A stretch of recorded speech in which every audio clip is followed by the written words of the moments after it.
지금 없는 것에 대해 생각할 때가 아니다. 지금 있는 것으로 무엇을 할 수 있을까 생각할 때이다. 어니스트 해밍웨이의 말인데요.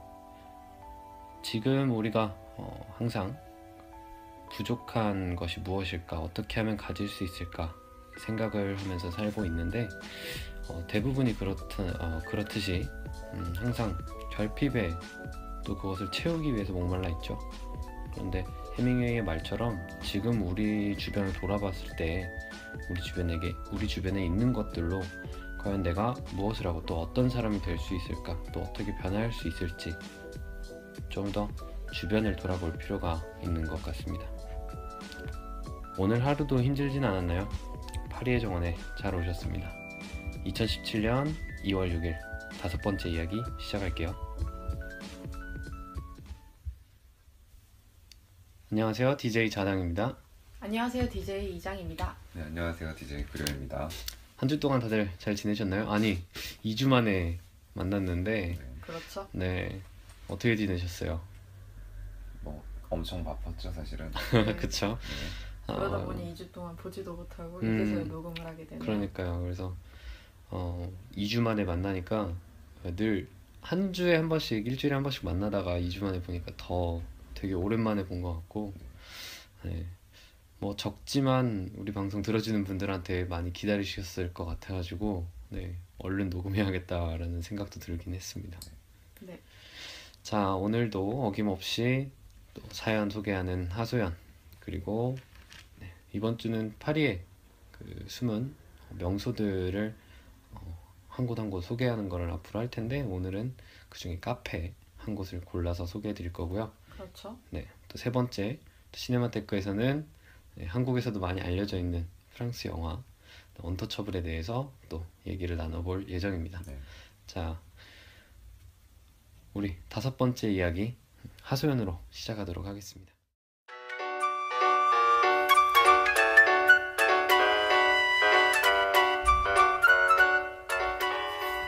하소연.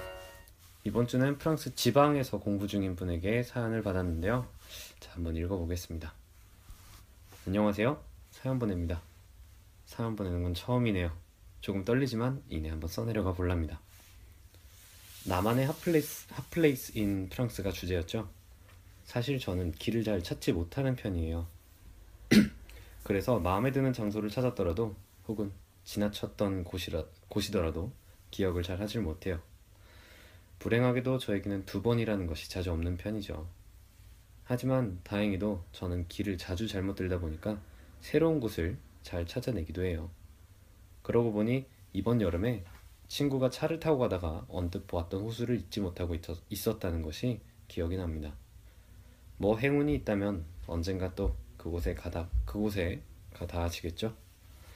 그냥 저는 이곳저곳에 잠시 머무르며 또한 신나하는 사람입니다. 그럼에도 불구하고 제가 아주 좋아하는 장소가 있는데요. 그곳을 소개해드리려고 합니다. 멀리는 아니고 바로 제가 다니는 학교의 볼륨 아뜰리에예요. 이곳은 매우 잘 찾아갈 수 있으니 얼마나 다행인지 몰라요. 이곳은 우선 들어서자마자 흙냄새가 나요. 학교 아니지만 바깥에 향기가 나는 곳이죠. 게다가 빛이 얼마나 좋은지 그냥 마냥 기분이 좋아져요. 특히 제가 그곳을 찾는 이유는 학교를 다니다 보면 가끔 울음이 참아지지 않을 때가 있어요. 그럼 그곳으로 눈물을 꾹꾹 누르고 걸어가죠. 다행히도 볼륨 아뜰리에는 자주 비어있고 의자는 아무렇게나 놓여져 있어요. 그럼 저는 적당한 의자를 하나 골라 막 울어대는 거죠. 그렇게 아름다운 곳에서 다 쏟아버리면 한껏 괜찮아지는 기분입니다. 한 번은 한참 울고 있는데 사람들 소리가 들려 뒤를 돌아보니 학교 견학 온 고등학생들이 우르르 있는 거예요. 젠장. 저는 조용히 다시 뒤를 돌아 더 조용하고 조심스럽게 그곳을 빠져나갔더랬죠. 최근에 막 종영된 도깨비라는 드라마가 있었죠. 갑자기 도깨비가 여주인공에게 했던 말이 생각이 납니다. 너는 애가 뭐만 물어보면 사연이냐? 무서워서 뭐 물어보겠냐? 쓰다 보니 그렇게 되었네요. 그런데 저는 이런 장소를 가지고 있다는 것이 좋아요. 그것도 제가 매일같이 생활하는 곳에서요. 마음이 놓이는 기분입니다. 찾아갈 곳이 있다는 것이 얼마나 큰 다행인 일이에요. 그렇다고 자주 울지는 않으니 걱정은 하지 않으셔도 된답니다. 저는 이래봬도 다 큰 어른이니까요. 라고 보내주셨습니다. 네, 애어른 같은 느낌도 살짝 들고. 근데 많이 힘드신가 봐요. 그래도 학교 생활하면서 그렇게 네. 눈물을 꾹꾹 눌러 담고 지내야 될 일이 있다는 게 한편으로는 또 아무래도 유학생활 하다 보면은 그 네. 같이 공부하는 친구들이 다들 뭐 프랑스 사람이거나 외국에서 온 친구들인데 한국 사람이고 유일하게 뭐 아시아 사람이다 그러면 예, 좀 외로울 때가 많겠죠. 아무리 그럴 것 같아요. 친하더라도. 이 사연 보내주신 분은 예술 쪽 공부하시는 분 같은데 네. 아뜰리에가 네, 만약에 아뜰리에가. 아지트 같은 곳이라고 하셨죠. 네. 그렇죠. 두 분은 혹시 이렇게 학교에서 여러분만의 아지트가 있나요? 여러분이 늘 가는 곳, 일상에서 학교가 아니더라도. 저는 사실 이거 사연을 들으면서 생각나는 게 있는데 지금 아지트는 아니고 제가 고등학교 2학년 때였나? 네. 그 이제 수험생이었을 때 그때 이제 너무 답답하고 학교가 그래서 학교에 테니스장에 가서 친구들과 쉬는 시간에 가면 그 체육할 때 그 트랙 그리는 그 분필 같은 뭐라고 그러죠?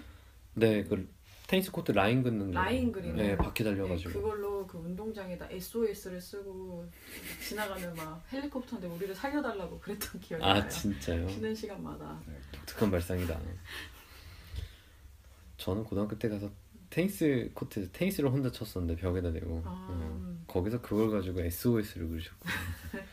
약간 자기만의 뭐, 좋은 방법이에요. 뭐 그런 이유 있으신가요? 저는 학교가 시골 산숲 뒤에 있었어요. 네. 기숙사 학교다 보니까 그냥 어떻게 하다 보면은 뒤에 산책로가 있어서 답답할 때는 거기 갔다 오고. 좋은 환경이다. 네.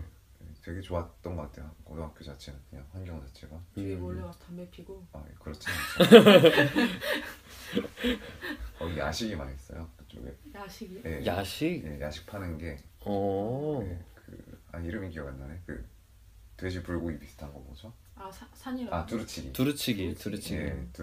네, 두루치기 집이 거기 있어서 기숙사 자유 야자 끝나고 나서 거기 뒤에 가서 친구들하고 밥 먹고 그거에 밥 비벼 먹으면 진짜 맛있는데. 네.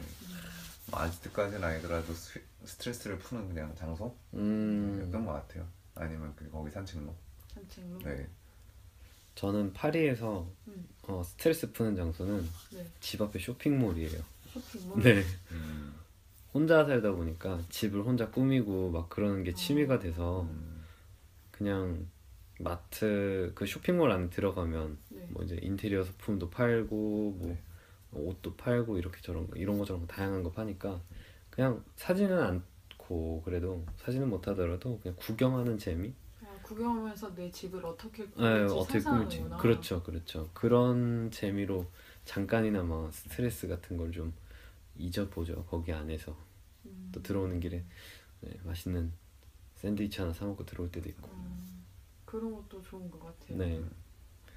그래서 다들 특히 외국에서 사는 거잖아요. 그래서 한국에서 살 때도 있었겠지만 특히 여기 와서 힘든데 어디 가서 뭐 하소연할 때도 없고 또 혼자만 그 고독한 때 그런 순간이 찾아오면 풀어야 되는 게 있는데 그러다 보면 그 나만의 도피처? 나만의 아지트? 네, 그런 게 하나둘씩은 생기는 것 같아요. 맞아요. 그래서 이분도 마찬가지로 우리가 주제가 나만의 핫플레이스긴 하지만 핫플레이스가 남들이 다 가는 곳이어서 핫플레이스가 아니라 내가 힘들 때 찾아갈 수 있는 곳이 진짜 핫플레이스가 아닌가 정말 그런 것 같습니다. 싶습니다. 파리에서는 어디 이렇게 가시는 데가 있으실까요? 이장님은? 저는 요즘 갑자기 누가 최근에 네. 저한테 이제 일 끝나고 아지트로 와라 이렇게 했을 때 바로 알아먹었죠.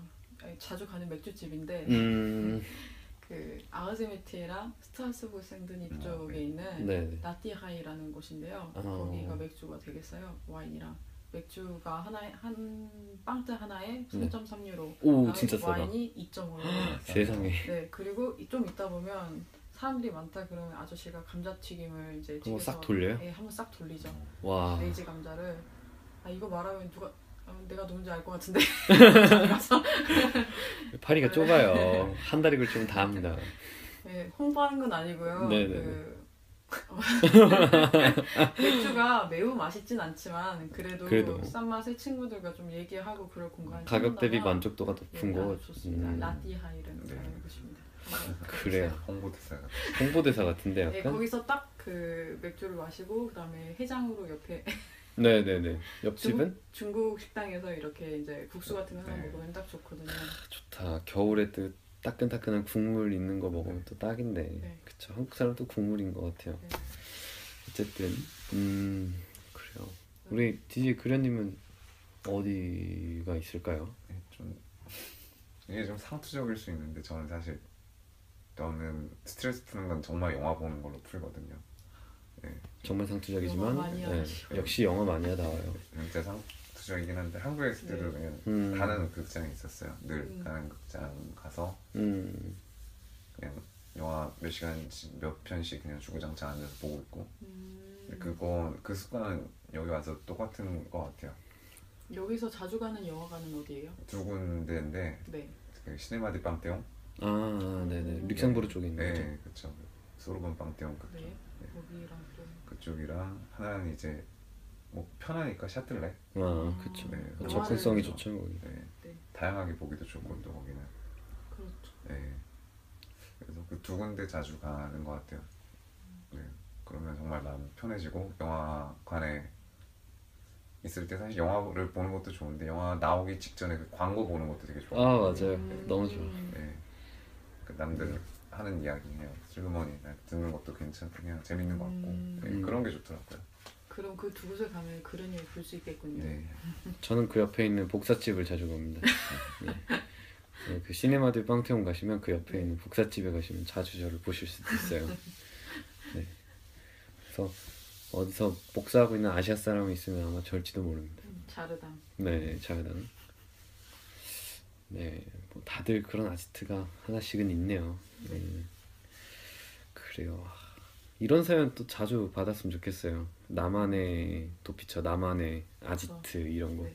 핫플레이스도 좋은데 나만의 아지트 같은 건데 네, 그런 것들 자주 사연 보내주세요. 저희 유튜브 방송 페이지 보시면 아래 보시면 저희 항상 하단에 저 이메일 주소 나와 있으니까 항상 주저하지 마시고 작은 용기 내셔가지고 짧은 글이라도 좋으니까 사연 보내주시면 언제든지 환영입니다.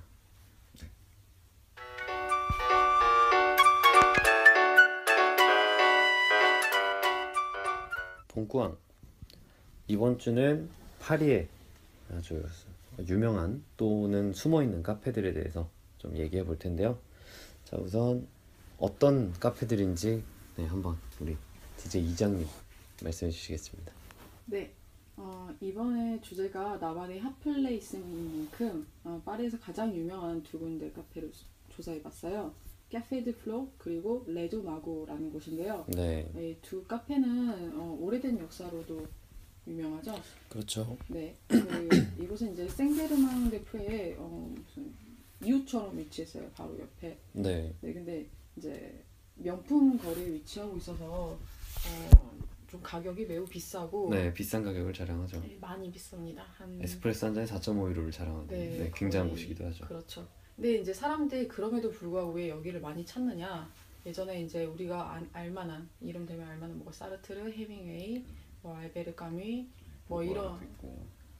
네 그런 사람들이 여기서 글을 쓰고 사람들과 뭐 교류를 하고 그랬다고 해요. 그리고 이제 여기서 영화 촬영도 많이 하고 이제 이러한 문화 컨텐츠 그리고 약간 그런 거에 대한 좀 로망 이런 걸로 좀 사람들을 끌어당기는 힘이 있죠.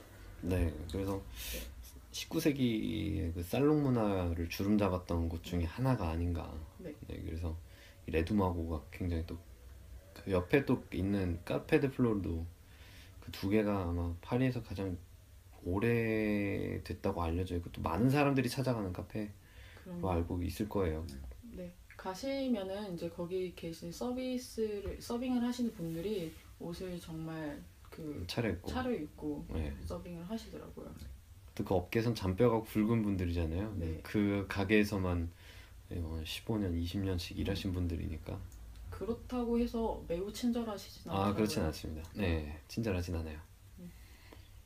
그럼에도 여기가 좀 매력적인 건 어쨌든 대로변까지는 아니더라도 어쨌든 큰 대로에 있죠. 네, 네, 그래도. 뭐라고 해야 될까? 그 블루가. 바로 네, 그쵸. 네. 네, 바로 앞에 이제 또 생제르맹 교회가 조금만 성당. 걸어가면 있으니까요. 네, 맞아요. 그래서 여기 자체는 사실은 그 주변의 풍경이 사실은 안 예쁠 것 같은데 거기서 바라보면 굉장히 좀 뭐랄까요? 대로변에 탁 트여 있는 그런 느낌? 그 아침에 볼 때랑 낮에 볼 때랑 네, 또 저녁 때 밤에 볼 때랑 그 느낌이 다 달라요. 맞아요. 그래서 그렇군요. 되게 그 특히 테라스 자리를 앉아야 네, 되더라고요. 맞아요. 음, 안쪽 자리는 굉장히 좀 시끌벅적하고 복잡복잡해서 네, 맞아요. 저는 개인적으로 사실은 좀 별로였어요. 저도요. 음, 그래서 약간 뭐 떠나갈 것 같더라고요. 정말 사람들이 얘기를 많이 하고 있어가지고 안에서는 이 같이 옆에 있는 사람들 바로 옆에 있는 사람이 아니면 맞은편에 있는 사람하고 얘기하는 것도 힘들 정도로 서로 이렇게 몸을 가까이 기울이고서 얘기를 해야 될 정도로 굉장히 시끄러운데 테라스는 좀 괜찮더라고요. 가격이 조금 더 비싸서 그렇지. 네. 아, 테라스가 가격이 조금 더 비싼가요? 조금 더 비싸요. 예. 안쪽 자리보다 테라스가 조금 더 비쌉니다. 이 레드마고 같은 경우에는 사실 또 오늘 저희가 소개할 영화랑 또 관련이 있죠. 그렇죠. 네. 언터처블에도 나왔던. 네, 그 새벽에 잠시 잠깐 또 대화를 이렇게 또 두 주인공이 나누는 장면에서 이렇게 또 볼 수 있는 카페이기도 하니까요. 네. 혹시 오늘 영화 소개 들으시고 나서 이 카페 궁금한데 혹은 영화 보셨던 분들 한번 이 레드마고라고 하는 카페를 가보셔도 좋을 것 같아요. 네. 네. 레드마고라고 하는 이름은 사실 저도 좀 생소했었는데 사실 마르그리트라는 이름에서 기원을 한 줄 알았는데 네. 나중에 알고 보니까 그 카페 안에 들어가 보면 중국 인형이 두 개가 있어요. 그거를 프랑스어로 마고라고. 아, 그래서 네, 그래서 두마고라는 이름이 붙어 있다고 하더라고요. 그렇군요. 네, 굉장히 단순하지만 카페드 플로르는 이름답게 겉에 꽃이 아주 아, 네. 많이 화려하죠. 심어져 있죠. 네. 그 프랑스 영화 그 마리옹 코티아르의 주연인가요? 아, 바네사 파라디 주연이구나. 카페 드 플로라는 영화가 네, 있어요. 맞아요. 근데 사실 그 영화랑 이 카페는 상관이 없죠. 없죠. 네. 저도 그 카페를 주제로 하는 영화인 줄 알고 봤었는데 단순히 아니더라고요. 네. 네, 최근에 본 영화 네루다라는 영화가 있는데 네. 칠레 영화가 있는데 거기에서 이제 마지막 장면에 네루다가 파리에 가서 그 거기 나오는 주인공 자기를 이제 쫓아오는 그 경찰인 오스카에 대해서 얘기를 할 때 그 프랑스 기자들을 모아놓고 얘기하는 장면이 있어요. 그곳이 카페드 플로라고요. 네. 이제 뭐 그런 만큼 그 네루다가 뭐 활동했던 시절이 뭐 피카소 뭐 이런 사람들과 교류했던 시점이다 보니 네, 그런 장면 연출이 됐던 것 같아요. 맞아요. 피카소가 활동했었다라고 하는 카페가 상당히 많네요. 사실 저도 그렇죠. 네, 사실 뭐 그가 안 다녀가 본 카페가 네, 없겠죠. 없겠죠. 네. 특히나 몽마르트 쪽에도 좀 유명한 카페가 있죠. 아. 그 꽁슐타라고 네. 유명한 그 테르트르 광장 쪽으로 넘어가는 네. 길목에 빨간 천막 혹은 빨간 벽으로 된 네. 카페가 있는데 사실 거기는 또 우디 앨런 때문에 유명하기도 해요. 아, 그 우디 앨런의 이제 우리가 파리 하면 이제 알고 있는 작품이 미드나잇 인 파리라고 하는 작품이 있지만 이전에 Everyone Says I Love You라고 하는 작품을 이 우디 앨런이 먼저 만든 적이 있어요. 파리에 관한. 그렇구나. 네, 그때 이제 배경으로 됐었던 이제 카페이기도 하고요. 네네. 네. 여러분은 그러면 파리에서 자주 가는 카페가 있나요? 네, 저 같은 경우에는 몽마르트 언덕을 좋아해서 네. 몽마르트 언덕의 그 테르트르 광장 쪽 네. 그 구석에 있는 플리모라고 하는 카페가 있어요. 플리모요? 네, 플리모. 플리모? 네, P-L 의위 M 아위. 네, 정확한 스펠링은 좀 기억이 안 나는데 네, 이랬던 네. 네. 플리모. 네. 아, P-L-위 벨. 플리모. 플리모. 네, 네. 그렇게 이름을 기억하고 있는데 거기는 여름에 가면 참 좋을 것 같아요. 우선은 왜요? 테라스가 등나무로 만들어져 있고 네, 널찍하고 그리고 굉장히 조용해요. 테르트르 광장은 좀 시끌벅적하지만 구석에 있다 보니까 사람들의 목소리가 그렇게 많이 들리지 않는 편이고 또 조그만 옆에 약간의 조그만 광장 같은 데서 종종 공연을 많이 하기도 하고 여기가 좀 찾기 어렵다라고 한다면 그 살바도르 달리 에스파스가 하나 있잖아요. 네. 네. 몽마르트 거기 바로 옆에 있어요. 네, 그래서 거기를 저는 자주 가고 또 좋아하기도 하고 네. 다음에 한번 몽마르트 구역으로 이렇게 특집을 얘기를 해야 할 될 것 때 같아요. 네. 하실 말씀 많으시겠어요. 아 사실 몽마르트는 정말 좋아하죠. 제가 자주 가기도 하고 그 사진 찍으러도 많이 가고 사실 제가 자주 가는 카페는 아닌데 제가 좋아하는 카페도 몽마르트에 있거든요. 네. 그 몽마르트에 있는 사크레크 대성당에 올라가기 전에 그 이제 이렇게 딱 이렇게 앞이 보이는 그 성당에서 오른쪽으로 보면은 알상피에르라는 뮤지엄이 하나 있어요. 네. 박물관이 하나 있는데 그 안에 있는 카페가 되게 분위기가 좋고 네. 그리고 다른 데는 관광객이 좀 북적이는데 거기는 좀 한산한 편이고 또 이제 미술관 안에 있다는 카페다 보니까 색깔도 되게 예쁘고 맛도 괜찮고요. 네. 커피도 싸고요. 그다음에 디저트도 맛있답니다. 네. 그렇구나. 저는 14구에 있는 그 알레지아 쪽에 있는 네. 카페를 가요. 거기 알레지아 내리면 네. 큰 고문 극장 있고 거기에 커다란 그 원형 교차로 있잖아요. 아 예. 거기에 있는 카페를 가거든요. 늘 영화 보기 전에 그 카페에 가서 뭐 일기를 쓴다든지 아니면 사람 구경하다가 테라스에 앉아 계시나요? 네, 전 테라스에 앉습니다. 꼭 반드시 테라스에 앉습니다. 저는 특히 혼자 가기 때문에 실내에 있어봤자 좀 답답해서 또 네, 이렇게 테라스 앉는 걸 좋아하고 또 이렇게 해서 뭐 비 오는 날 특히 테라스 앉아 있으면은 좋더라고요. 그래서 영화 시간 되면 이제 맞춰서 올라가서 영화 보고 오고 그게 이제 쉬는 날 취미 중에 또 하나라서 저는 카페를 가면 늘 그쪽을 갑니다. 테라스 말씀하시니까 아무래도 파리에 있다 보면은 사람들이 추워 죽겠는데도 테라스에 앉아서 오두도를 떨면서 담요를 맞아요. 이렇게 껴입고 테라스에 앉아서 커피를 마시고 있어요. 이제 한국 같은 경우에는 테라스 문화가 네, 많이 없다 보니까 물론 이제 요즘에서야 뭐 핫플레이스에 가면 네, 많이 맞아요. 있죠. 예, 그런 게 조금 다르지 않나 그렇죠. 싶어요. 그래서 카페 문화도 좀 우리나라랑 유럽이랑 좀 많이 다른 것 같아요. 그래서 우리나라의 카페 문화는 약간 미국식에 조금 더 가깝지 않나? 거기에서도 약간 좀 변형된 것 같긴 한데 우리나라랑은 좀 다르죠. 그래서 그런 점에 있어서 사람들이 이제 여행을 오거나 파리 왔을 때 테라스에 앉으려고 하는 게 그런 이유인 것 같아요. 맞아요. 자, 그래서 이렇게 파리에서 특히 카페가 많은 도시다 보니까 저마다 단골집처럼 누가 알진 못해도 내가 자주 가는 카페, 내가 갈 만한 카페 항상 떠올리면은 머릿속에 딱 떠오르는 카페들이 하나둘씩은 있는 것 같이 그 중에서도 이제 파리에서 정말 내노라 하는 카페 딱 두 군데를 꼽자면 레두마고랑 카페 드 플로르 거의 관광 명소가 되다시피 한 곳을 그렇죠. 오늘 간단하게 얘기를 해봤고요. 네. 이제 다음 주에는 카페 대신에 우리가 자주 가는 이제 카페 말고 옷가게 있으면 뭐 그런 편집샵 많은 뭐 마레지구에서 내가 자주 가는 곳 네. 아니면 뭐 길거리 음식을 자주 여기 가면 꼭 이걸 먹는다 하는 그런 거 스트리트푸드 같은 거 네. 네. 다음 주에는 그런 거 얘기해 볼 수 있었으면 좋겠네요. 네. 네. 한번 또 저희끼리 또 얘기해보고 네. 또 정리해 보는 다음 주에 또 소개를 해드리도록 하겠습니다.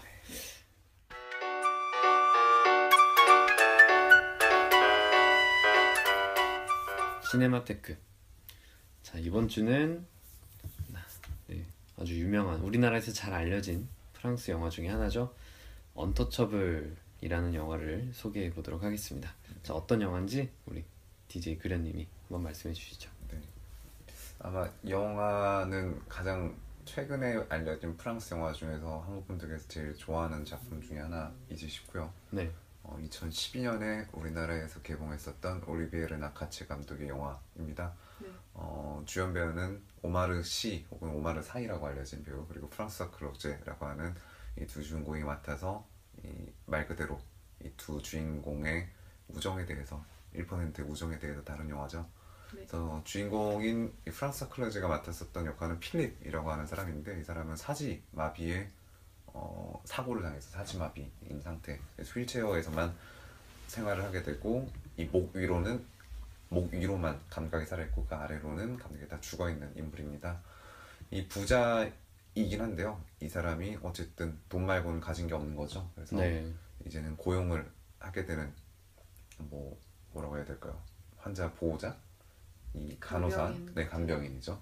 이 고용을 하게 되는데 그때 고용을 하게 된 게 바로 이 오마르 사이가 네. 되죠. 그래서 흑인 배우와 백인 이 두 사람이 어떻게 보면 이 우정을 다루고 있는데 저는 사실 이 영화를 보면서 좀 굉장히 원래 실화이기도 한 이야기이기도 하지만 영화 자체가 설정이 흑인과 백인이라는 그런 또 극명성을 또 보여주고 있고 장애인과 비장애인에 대해서 보여주고 있고 부자와 부자가 아닌 사람에 대해서 이렇게 또 극과 극적인 요소를 또 대칭적으로 보여주고 있다는 것 자체가 어떻게 보면 정말 그 1%의 우정이라고 하는 그 부제가 되게 잘 어울렸다라는 생각이 들고요. 그렇군요. 네.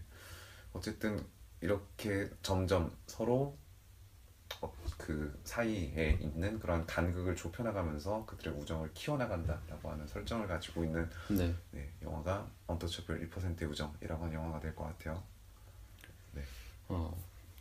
특히 우리나라에서 많이 보여진 이유가 그 수입사에 있을까요? 그 배급사?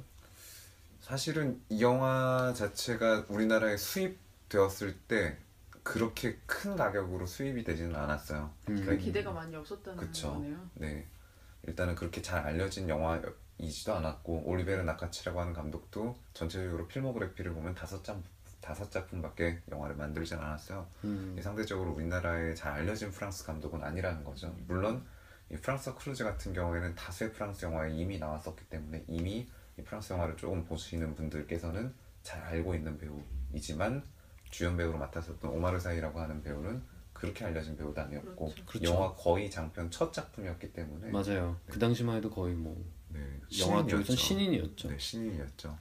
물론 영화 이후에 이제 여러 헐리우드 영화에서도 나오기도 했었죠. 잠깐 나오기도 했었지만 그 엑스맨에서도 네, 맞아요. 나오기도 했었고요. 그리고 뭐 주라기 공원에 네, 나왔고 거기도 잠깐 나왔고요. 네. 물론 거기서는 또 악역으로 나와서 굉장히 또 연기도 잘했고 또 뭐 쇼콜라라고 하는 프랑스 영화에도 최근에 또 나와서 맞아요. 다시 또 우리나라 사람들한테 많은 또 사랑을 받은 배우가 오마르 사이라고 하는 배우가 될 것 같고요. 프랑스에서는 최근에 드망 투덩 코몽스라고 하는 영화에 또 출연을 하면서 이 프랑스판 그 예전에 윌 스미스 나왔었던 행복을 찾아서라는 영화랑 좀 비슷한 면이 있는 맞아요. 예, 영화에도 출연했었고요.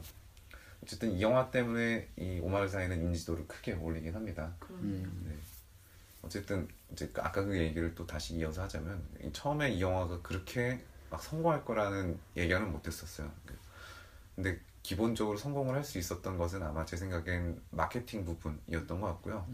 그리고 수입사 자체는 사실 그렇게 큰 수입사는 아니었었어요. 근데 단지 적은 자금을 통해서 우리나라에 들어왔는데 입소문을 통해서 영화가 커지고 영화에 대한 뭐 인지도 높아지고 또 평이 좋다 보니까 아무래도 그것 때문에 우리나라에서 성공할 수 있었던 큰 이유지 않을까 싶어요. 맞아요. 그래서 이 유럽 영화가 우리나라 들어와서 성공한 경우가 많지 않은데 되게 인상적이었던 것 같아요. 그 영화의 흥행이 우리나라에서의 흥행이. 네, 그리고 뭐 프랑스 영화는 재미가 없다, 예술 맞아요. 영화다라는 그렇죠. 그런 인식에 대한 편견을 깨는 영화기도 했죠. 맞아요. 또 그 영화 보면 좋은 게 일단 파리의 그런 현실적인 풍경들을 볼 수 있어요. 그래서 미드나잇 인 파리에 나오는 그런 예쁜 관광지 말고도 파리의 그 근교에 있는 방리우라고 불리는 외곽 도시들의 그런 어두운 면도 볼 수가 있고 반대로 이제 부자인 그 필립의 그 생활 반경들을 보여주면서 또 극과 극의 그 동네 분위기를 또 볼 수가 있어서 파리의 그 구석구석 상반된 분위기들을 둘 다 볼 수 있는 영화가 아닌가 또 싶습니다. 그렇죠.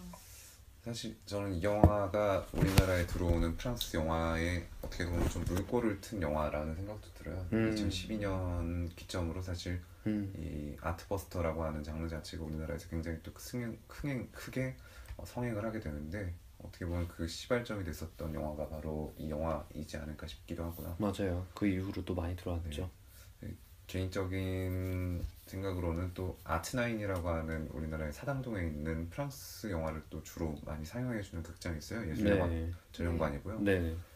당시 이 영화를 이제 수입을 하면서 그 이후에 이 영화관이 생기긴 했지만 어쨌든 그 이후에 이제 여러 가지 뭐 예술 영화에 대한 행사도 많이 있게 됐고 또 감독과의 대화라든지 이런 것들이 또 많이 생겨나지 않았나. 그래서 이 영화 자체가 우리나라에 큰 기여를 했다라고 저는 생각을 하게 되고요. 네. 또 영화 자체적으로 봤을 때는 저는 아까도 제가 서두에서 이야기를 했었지만 1%의 우정이라고 하는 부제 자체가 정말 잘 만들어진 제목이라고 생각을 해요. 특히나 맞아요. 인종 간의 갈등이 아직도 이 프랑스라고 하는 나라에서 존재하고 있는 가운데 그런 것을 또 꼬집을 수도 있는 영화이기도 하고요. 또 하나 보시게 되면은 중간중간에 이 주인공이 하는 대사들이 프랑스의 여러 가지 복지 제도라든지 네. 이런 것들에 대해서도 비판하는 이렇게 약간 어떻게 보면 좀 풍자적으로 대사를 하는 것도 굉장히 또 많이 나오거든요. 맞아요. 그 장면이 아마 가장 풍자를 하는 장면이라고 한다면 저는 그 그림을 놓고 문제에서 그림을 놓고 이게 좋은 것 같다. 그러니까 막 이 여자랑 함께 이렇게 보고 있잖아요. 근데 뒤에서 그 남자 주인공이 거기서 이름이 뭐였죠? 오마르 사이? 아무튼 그 분이 누가 코피를 흘려놓은 거 가지고 3만 유로라고 하냐고 이렇게 하는 대사가 나와요. 그리고 맞아요. 나서 그 주인공이 자기가 방에서 열심히 그림을 그리죠. 맞아요. 그리고 사람들한테 보여주고 아예 필립이 다른 사람들한테 보여주고 그 사람들이 그걸 보면서 매우 진지하게 감상을 하죠. 맞아요. 그러면서 옆에서 그 필립 남자 주인공이 네. 이 사람 뭐 베를린이랑 런던에서도 작품을 했었다 그러니까 그거를 감상하던 사람이 갑자기 뭐 그거에 대해서 3천만 유로인가 얼마에 네. 사겠다고. 맞아요. 이런 식으로 네. 그래서 익명을 유지한 채로 필립이 자기 지인에게 그림을 소개하면서 굉장히 그 그림을 사람들이 오마르사이가 그린 걸 모르는 상태로 그림을 보면서 굉장히 네. 진지하게 네. 네, 받아들이는데 아무래도 가장 네. 제가 생각했을 때 그 장면이 일종의 그 네. 예술을 대하는 네. 사람들의 그 약간 부르주아적 마인드라고 해야 되나 네, 허세라고 해야 맞아요. 되나 네, 허영 그런 같은 허영심 네. 같은 거를 얘기하지 않았나 네. 싶습니다. 맞아요. 사실 저도 그 장면 보면서 생각났었던 영화가 그 네. 파울로 소렌티노 감독의 The Great Beauty라는 영화였었어요. 이 장면 중에 이 꼬마 소녀가 벽에다가 액션 페인팅을 하는데 네. 그걸 보고 사람들은 극찬을 해요. 네. 하지만 이 주인공 이제 잽이라고 하는 주인공이 나오는데 거기서 의문을 가져요. 저게 진짜 진정한 예술일까? 이렇게 의문을 푸는 장면을 보면서 저도 그 장면이 사실 약간 겹쳐 보였었거든요. 네. 또 하나 겹쳐졌었던 장면, 말씀하셨던 그러한 부분에 있어서 제가 또 인상 깊게 봤었던 장면은 정말 짧게 지나가지만 네. 그 생일 파티를 하잖아요, 필립이 중간에. 네. 그때 이제 클래식 음악을 틀어주는 장면에서 여러 가지 클래식을 들려주는데 네. 이번에 그 사계가 나와요. 네. 그 사계라는 음악을 딱 듣고 있는데 드리스, 그러니까 오마르 사이는 네. 이거 그 복지청에서 나오는 음악 아니냐고. 맞아. 상담원 연결될 때까지 대기하면서 나오는 음악이라고. 네. 네, 그러면서 또 생각났었던 영화는 최근에 우리가 또 이야기를 했었던 그 영화죠. 다니엘 네, 블레이크. 나 다니엘 블레이크에서도 똑같은 네. 얘기를 또 맞아요. 하잖아요. 그렇죠. 네. 이게 굉장히 또 재밌는 부분이면서도 굉장히 어떻게 보면 씁쓸하고. 풍자적으로 잘 표현한 장면이지 않나 맞아요. 싶어요. 그때 제가 사실은 이 장면에서 바로 이어지는 장면에서 정말 뭐 너무도 행복한 장면인데 제일 좋아했었던 장면은 이 음악이 나오는 장면. 그 드리스가 이 음악 들어보세요 하면서 틀어줬었던 Earth, Wind and Fire라고 하는 맞아요. 이 그룹의 September. 네 맞아요. 그 음악 나올 때 정말 좋았었거든요. 네. 춤을 추면서 자유롭게 보여주는 장면 맞아요. 그리고 필립을 위해서 춤을 춥시다 하는 장면에서 굉장히 행복하면서도 뭐랄까 굉장히 감동받았었던 장면이기도 하거든요. 이 당장 앞에 있는 필립이라고 하는 사람은 휠체어 앞에서 한 발자국도 움직일 수 없는 사람인데 네. 그 사람 앞에서 춤을 추자라고 하면서 이렇게 대신 뭔가 그 감정에 이입해서 열심히 즐겨주고 하는 모습이 저게 진짜 뭐랄까 사람에 대한 마음이지 않을까? 저게 진짜 사람에 대한 따뜻함이지 않을까라는 생각이 거기서 또 들기도 했었고요. 맞아요. 네. 아무래도 영화 내내 이제 나오는 것들이 제일 처음에 면접을 볼 때 사람들에게 왜 이걸 하고 싶냐 했을 때 어떤 사람은 돈 때문에 하고 싶다, 휴머니즘, 네. 네. 여러 가지 뭐 그런 얘기를 하잖아요. 네, 정말 상투적인 말들로. 상투적인 말들로. 네. 근데 여기 주인공 드리스 같은 경우에는 정말 진실되게 본인의 이유를 그렇죠. 얘기를 휠체어를 위한 그 차량에 탑승하려는 필립을 보면서 옆에 이렇게 좋은 차를 두고 왜 그런데 뒤에 타냐고 말처럼 네. 그러면서 옆에 태워서 이렇게 맞아요. 드라이브도 해주고 그런 장면을 보면서 드리스가 필립을 대하는 게 어떤 나의 일로서가 아니라 자신의 정말 친구로서 네. 맞아요. 그 장애인이다 이런 게 아닌 그 편견이 아니라 그냥 그쵸. 사람으로서 대하는 그쵸. 느낌. 장애인이라고 생각을 가지지 않았다라고 느껴졌던 것도 보시면 중간중간에 장면에서도 뭐 물을 따라준다든가 물을 준다든가 했을 때 다른 사람 쳐다보느라고 중간에 여자가 이렇게 또 지나가는 그걸 쳐다보느라고 그 컵을 눈에 갖다 준다든가 네. 귀에 갖다 맞아요. 준다든가 그런 장면 나오기도 하고요. 네. 뭐 먹으세요 했을 때 이 사람은 움직일 수가 없으니까 없으니- 포크를 주면서 네 근데 맞아요. 그 중간에 다시 깨닫고 그 장면이 되게 희화적이면서도 굉장히 또 이 사람은 지금 저 사람을 그냥 진짜. 사람으로 대하고 있구나라는 맞아요. 거를 너무도 잘 보여줬던 것 같아요. 이 마지막 그 엔딩 크레딧 올라갈 때 딱 보면은 또 실제의 그 두 사람에 대한 뭐 이게 실제 이야기입니다라는 것을 보여주기 위해서 이 필립의 그 휠체어를 타고 있는 그 모습을 또 보여주기도 하죠. 어쨌든 보면서 이게 실화였다라고 한다면 정말 이 두 사람의 이야기는 정말 감동적이었겠구나. 이 두 사람은 정말 정말 진정한 친구였겠구나라는 것을 영화를 통해서도 또 느껴볼 수 있었고요. 또 이것을 또 극대화시킬 수 있었던 것은 아까도 제가 잠깐 언급했었던 음악, Earth, Wind and Fire라고 하는 그룹의 음악도 있지만 저는 그 피아노 음악이 굉장히 또 좋았어요. 사실은 이 피아노 음악이 누구의 음악인지는 잘 모르고 있었는데 이번에 이제 저희 소개 준비하면서 찾아봤더니 네. 감독은 아니고 루도비코 에이나우디라고 하는 이제 음악가의 피아노 음악을 사용을 해서 영화의 앞부분 혹은 중간 부분 또 중요한 장면에서 삽입을 해서 영화의 감동을 또 극대화를 시켜줬던 것 같아요. 네 맞아요. 네. 그래서 뭐 볼거리도 있지만 그 집중하게 만드는 장면하고 잘 녹아드는 그런 음악들도 있었고 그렇죠. 배우들의 연기도 좋았고 네. 그래서 막 스펙타클하지 않아도 영화가 충분히 재밌을 수 있다라는 네, 게 맞아요. 이런 영화를 볼 때마다 참 좋아요. 그래서 네. 이런 영화들이 또 상업적으로도 성공하고 이런 거 보니까 네. 프랑스 참 보고 내에서도 거의 박스오피스 2위를 기록한 네. 맞아요. 작품이더라고요. 네. 그래서 프랑스 영화에서도 여기 프랑스 박스 오피스에서도 미국 영화에 많이 항상 밀리는 편이었는데 네. 참 흔치 않게 선전한 영화죠.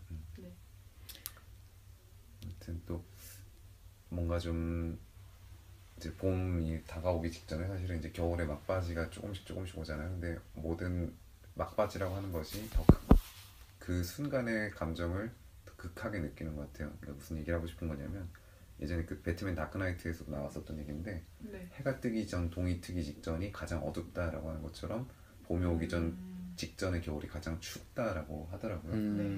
뭔가 좀 감정적으로 혹은 사람에 대해서 치이고 이럴 때 보시면 조금 더 따뜻한 마음을 한 번쯤 느껴볼 수 있는 영화이지 않을까 싶어서 제가 또 이번에 준비했던 영화 언터처블이었습니다. 파리 정원 5번째 이야기. 오늘은 어떻게 들으셨나요? 자, 오늘 준비한 이야기는 여기까지예요. 다들 좋은 꿈 꾸고 내일도 힘차게 지내면 좋겠어요. 본주온의 본수아의 본인